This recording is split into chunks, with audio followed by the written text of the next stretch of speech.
Мырзалова, Жетісу облыс полиция департаменті жылдам қимылдайтын арнайы жасақтың арнайы мобильді бөлімшесінің кезекші аға инспекторы болып тағайындалып, сол жерде қызмет атқарамын.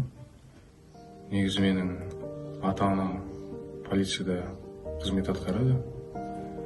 Анам әлі дейін қызмет атқарып жатыр. Әкем осыдан 10 жылдан астам уақыт өтті, қаза тапқан.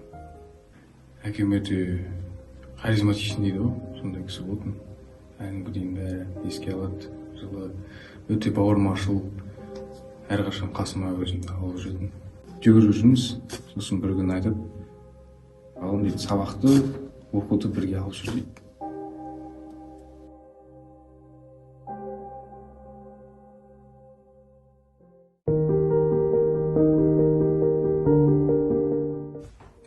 Ұлым Азамат кішкентай кезінен жаңағы әкесі екеуміз үнемі қызметте болғандықтан ұлымды бірге ертіп жүрдім жұмысқа. Сол кезде кіші кезінен жаңағы бәрін көріп біздің жұмысты сол жерде өсті деп айтуға болады, ішкі істер органында. Міне өсе келе осы қызметті таңдады. Бүгінгі күні менің ұлым өзіммен бірдей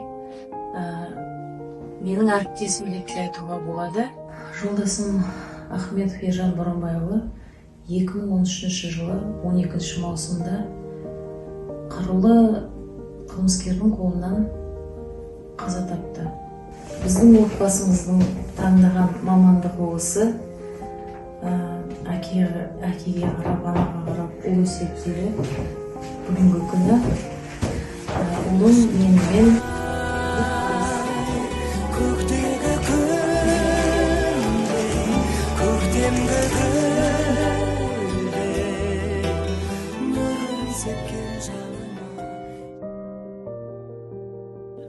отан отбасынан басталады.